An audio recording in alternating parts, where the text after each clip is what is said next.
जब शहीद अजय सिंह जी की प्रतिमा हम सबके समक्ष अनावरित करने के लिए राजस्थान की विधानसभा के पूर्व नेता प्रतिमा के समक्ष उपस्थित हो और अपने पुण्य हाथों से, अपने कर कमलों से सभी के समक्ष। नमस्कार, आप देख रहे हैं हिंदुस्तान डिजिटल न्यूज। शहीद स्मारक और शहीद की मूर्ति का अनावरण। पूर्व नेता प्रतिपक्ष बोले, सिखावटी का बच्चा जिगर में बारूद लेकर पैदा होता है। बता दें कि जिले के बुहाना के बेसावता कला में शहीद स्मारक और शहीद अजय कुमार नरूका की मूर्ति का अनावरण किया गया। कार्यक्रम के मुख्य अतिथि पूर्व नेता प्रतिपक्ष राजेंद्र राठौड़ रहे। कार्यक्रम में झुंझुनू विधायक राजेंद्र भामू, बुहाना एसडीएम सुमन चौधरी, बीजेपी महामंत्री संतोष अहलावत, नीमका थाना से बीजेपी नेत्री वीरांगना कविता समोता सहित अन्य जनप्रतिनिधि मौजूद रहे। नरूका ने डोडा के उस क्षेत्र में आतंकवादियों को से लोहा लेते हुए और उनको जमीन धूल चटाते हुए अपनी शहादत दी थी। लंबे समय तक सैन्य इतिहास में इस बहादुर की गाथा को गाया जाता रहेगा।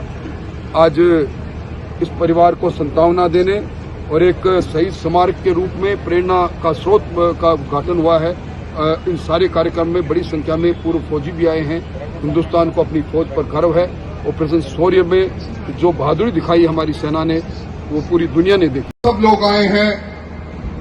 परम आदरणीय सुलोचना कंवर जी मंच पर विराजे, शहीद के पिता श्री कमल सिंह जी, वीरंगना के रूप में जिन्होंने 7 फेरे शहीद के साथ लिए, सालू जी, अभी अभी जिनका उद्बोधन आपने सुना, बहन कविता जी, भाई रतन सिंह जी, भाई शेर सिंह जी, भाई संदीप जी, और आज शहीद की शहादत को नमन करने आए बड़ी संख्या में पधारी शक्ति सुरभा माताओं बहनों, इस बेसावता की ऐतिहासिक धरा पर उपस्थित सभी कौम और बरादरी के भाइयों और बुजुर्गों, आज का ये दिन एक अनोखी दास्तां कहता है। जिस वक्त मैं आपसे बात कर रहा हूं, उसी वक्त डूमली के अंदर विजेंद्र शहीद की मूर्ति का अनावरण हो रहा है। दोनों शहीद एक दिन भर्ती होते हैं,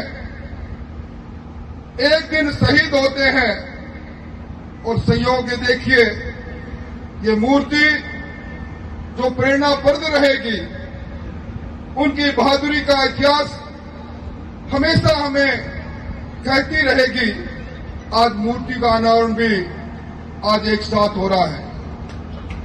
ये धरती शेखावटी की धरती, इतिहासकार कहते हैं कि वतन परस्ती इनके खून में है।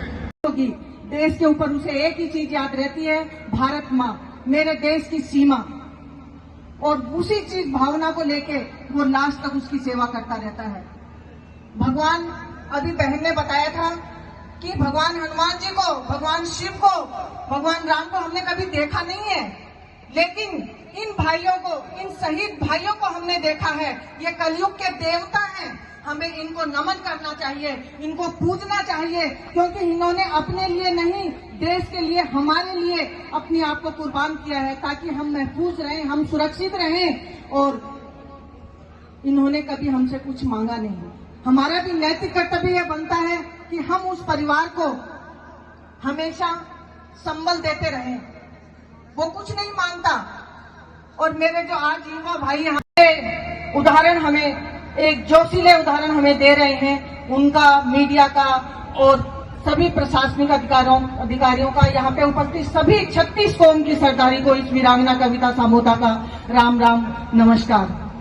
आज भाई की शहादत दिवस के ऊपर, प्रथम पुण्यतिथि के ऊपर, मैं मानती हूँ कि परिवार के लिए आज का दिन व्यक्तिगत रूप से बहुत ही पीड़ादायक है, क्योंकि आज के दिन वो सारे सीन, वो सारे दृश्य माँ बाप, पत्नी, भाई और गली मोहल्ले दोस्तों के सामने वो आ जाते हैं और बहुत दुखदायी होता है। लेकिन उसी एक जैसे एक सिक्के के 2 पहलू होते हैं, उसी तरह अगर दूसरा पहलू देखा जाए तो उस भाई ने देश के लिए अपने आप को बलिदान किया है, और हमारे लिए, भारत माँ के लिए देश के लिए अपने आप को बलिदान दिया है। उसने अपने परिवार के लिए बलिदान नहीं दिया, उसने भारत माँ के बलिदान दिया है।